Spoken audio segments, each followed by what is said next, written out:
এই ভিডিওটি গত শুক্রবারের তো শুক্রবারের দুপুরে আমার কি কি আয়োজন ছিল সেটা তোমাদের মাঝে শেয়ার করব। আর এই রেসিপিতে আমি কি ভুল করছি সেটাও তোমাদের মাঝে শেয়ার করব। দেখতে হলে পুরো ভিডিওর সাথে থেকো। আসসালামু আলাইকুম, কেমন আছে সবাই? আশা করি সবাই ভালো আছে। আলহামদুলিল্লাহ আমি আল্লাহর রহমতে ভালো আছি। তো আমি এখানে 2 কেজি গরুর মাংস সুন্দর করে ধুয়ে পানি ঝরিয়ে নিয়েছি, আর দিয়েছি এখানে গোটা গরম মশলা, আদা পেস্ট, রসুন পেস্ট, আর 1 কাপ পেঁয়াজ বেরেস্তা। তো গরম মশলার মধ্যে কিন্তু ওখানে এলাচ, দালচিনি, লং আর গোলমরিচ ছিল, আর 2টা তেজপাতাও ছিল। দিয়েছি এখানে স্বাদ বুঝে লবণ, আর একে একে সব গুঁড়া মশলা আমি অ্যাড করেছি। মরিচের গুঁড়া, ধনিয়া গুঁড়া, জিরার গুঁড়া, গরম মশলার গুঁড়া, জয়ফল, জয়ত্রী বেটে নিয়েছিলাম সেটা দিয়েছি এখানে পেঁয়াজ বেরেস্তা করে রাখা সেই তেল, আর ঘি দিয়েছি, টক দই দিয়েছি, আর কয়েকটা কাঁচামরিচ দিয়েছি। তো সব কিছু দিয়ে আমি সুন্দর করে একটু সময় নিয়ে কিন্তু হাতে মাখিয়ে নিয়েছিলাম। তো সব কিছু যখন মাখানো হয়ে যাবে তারপর আমি ঢাকনা দিয়ে ঢেকে এটাকে রান্না করেছিলাম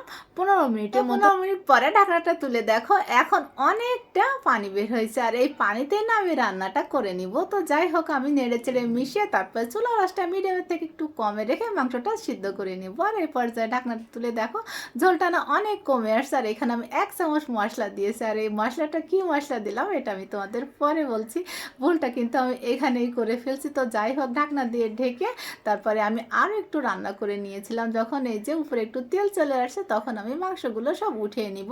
আর এই যে তেল মশলা থাকবে এই তেল মশলাতেই কিন্তু আমি চালটা ভেজে নিব। তো আমি এখানে 1 কেজি চিনি গুঁড়া চাল আগে থেকে সুন্দর করে ধুয়ে পানি ঝরিয়ে নিয়েছিলাম। তো চালটা দিয়েছি, আর দিয়েছি এখানে লবণটা বুঝে দিব। তো যাই হোক, দিয়ে আমি কিন্তু একটু নেড়ে চেড়ে ভেজে নিয়েছিলাম, বেশি ভাজবো না, এই 5 থেকে 6 মিনিটের মধ্যে এটাকে ভেজে নিয়ে তারপরে দিয়ে দেবো যতটুকু চাল তার ডবল পানি। তো আমার এখানে 4 কাপ চাল ছিল, তো আমি 8 কাপ গরম পানি দিয়েছি। অবশ্যই গরম পানি দিতে হবে। আর কয়েকটা কাঁচামরিচ দিয়ে আমি নেড়ে চেড়ে ঢাকনা দিয়ে ঢেকে ওটাকে রান্না হতে বসিয়ে দিয়েছি। আর এটা হচ্ছে গরুর মাংসের টিকিয়া, এটা ফ্রোজেন, এটারও রেসিপি আছে, আমি পরে ইনশাল্লাহ তোমাদের সাথে শেয়ার করব।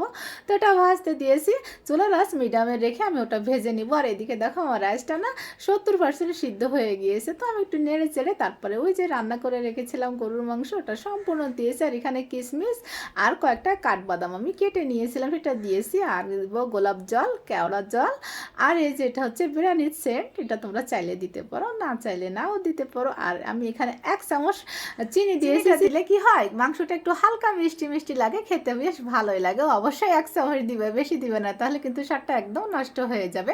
আর দিয়েছি এখানে ঘি আর পেঁয়াজ বেরেস্তা দিয়ে আমি ওটাকে কিন্তু 15 মিনিট দমে রাখবো। আর এদিকে দেখো টিকিয়াগুলো না আমার ভাজা হয়ে গিয়েছে। তো এটা কিন্তু কম আছে, অবশ্যই ভেজে নেবে, তাহলে ভিতর পর্যন্ত খুব ভালোভাবে কুক হয়ে যাবে। তো ভাজা হয়ে গেলে এটাকে আমি উঠে রেখেছি। আর এখানে আমি একটা সালাদ করে নিব। তো এখানে আমি শসা, টমেটো, আর গাজর, পেঁয়াজ কুচি, কাঁচামরিচ কুচি করে নিয়েছি, দিয়ে দিয়েছি এখানে স্বাদ বুঝে লবণ, আর টক দই 2 টেবিল চামচ, আর গোলমরিচের গুঁড়া। তো এগুলো দিয়ে আমি একটু সুন্দর করে হাতে মাখিয়ে নিব। এই সালাডটা না খেতে বেশ ভালোই লাগে। তো তোমরা কে কে খেয়েছো এই সালাদ কমেন্ট করে জানাবে। আর এদিকে দেখো ব্রেডটা না হয়ে গিয়েছে, তো আমি ঢাকনাটা তুলে একটু নেড়ে চেড়ে মিশিয়ে দিব। আর রাইসটা না মাশাআল্লাহ অনেক বেশি ঝরঝরা হয়েছে।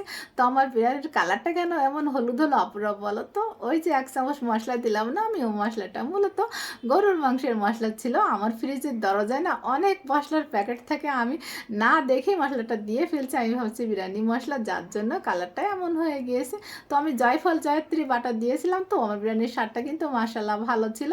তো শুধু কালারটা একটু হলুদ হয়ে গিয়েছে। তো যাই হোক, এই যে আমি উপরে একটু পেঁয়াজ বেরেস্তা দিয়ে দিলাম, আর মাংসটা দেখো অনেক সুন্দরভাবে কুক হয়ে গিয়েছে। তো এই ছিল আমার দুপুরের আয়োজন। তো আমার মতো এমন ভুল তোমরা কে কে করো আপুরা অবশ্যই কমেন্ট করে জানাবে। আজ এই পর্যন্ত, সবাই ভালো থেকো। আসসালামু আলাইকুম।